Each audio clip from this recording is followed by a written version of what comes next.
अगर आपका लोन से रिलेटेड कोई झगड़ा है और लोन आपने लिया है बैंक से या किसी और फाइनेंशियल इंस्टीट्यूशन से, ऐसी स्थिति में वो झगड़ा सुलझाया जाएगा कहाँ? डेट रिकवरी ट्रिब्यूनल में।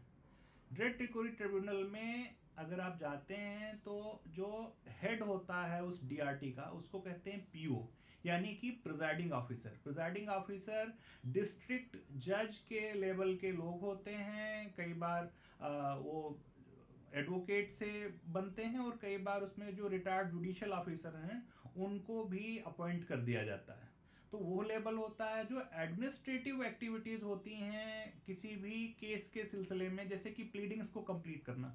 प्लीडिंग का मतलब होता है कि आपके खिलाफ केस फाइल हुआ, केस में जवाब जाएगा, अफिडेविट इन एविडेंस जाएगी, डॉक्यूमेंट्स जाएंगे, और वो सब किसके सामने होगा? वो व्यक्ति होते हैं रजिस्ट्रार। रजिस्ट्रार जो एडजुडिकेशन का प्रोसेस है, यानी कि आपका ओए या ऐसे को डिसाइड करने का जो प्रोसेस है, उसमें जो कागजी कार्रवाई होती है, कागजी खाना पूरी होती है, उसको पूरे करने का काम करते हैं, उनको कहते हैं रजिस्ट्रार। इसके अलावा रजिस्ट्रार उस पर्टिकुलर डेट रिकवरी ट्रिब्यूनल की एडमिनिस्ट्रेटिव जो एक्टिविटीज हैं उसके सेकंड हेड होते हैं। हेड तो ऑफ कोर्स प्रिजाइडिंग ऑफिसर ही होंगे हर एक चीज के।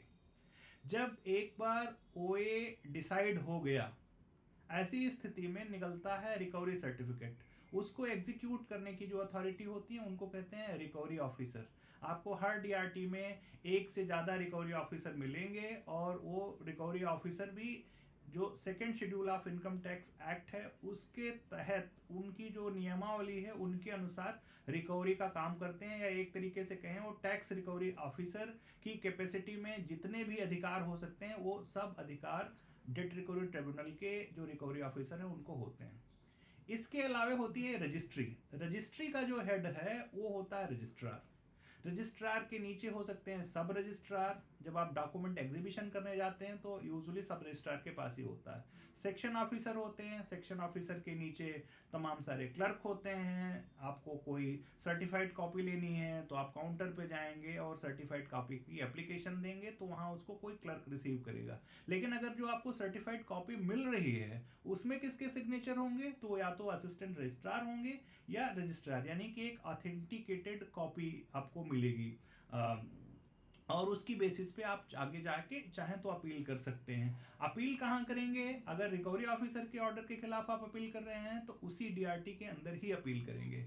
लेकिन आप एसए में पास किए गए किसी ऑर्डर से एग्रीव्ड हैं या ओए में पास किए गए किसी ऑर्डर से एग्रीव्ड हैं, ऐसी सिचुएशन में चाहे आप इंडिविजुअल हों या आप बैंक हों, आप इंस्टीट्यूशन, जो भी एग्रीव्ड है, वो जाएंगे डेट रिकवरी अपीलेट ट्रिब्यूनल के पास में। दिल्ली में 3 डीआरटी हैं और उनके ऊपर एक डेट रिकवरी अपीलेट ट्रिब्यूनल है, वो भी दिल्ली के ही अंदर है।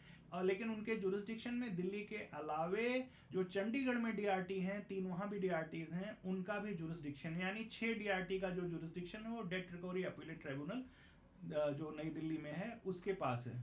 जब आप डेट रिकवरी अपीलेट ट्रिब्यूनल के भी किसी आदेश से प्रसन्न नहीं है और उसके खिलाफ आपको जाना है, तो ऐसी सिचुएशन में कोड के अंदर जो डीआरटी एक्ट है उसमें किसी तरीके की फर्दर अपील का प्राविधान नहीं है।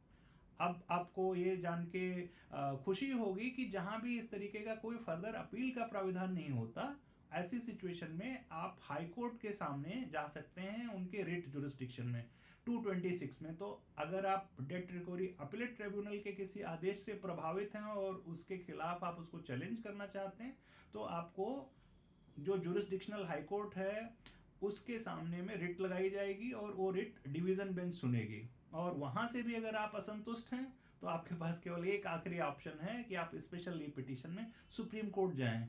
तो इस तरीके से पूरा का पूरा जो जुरिस्डिक्शन है डीआरटी से लेकर के उसके ऊपर का आपके समक्ष प्रस्तुत है। इससे आगे आप जानना चाहें तो किताब पढ़ें।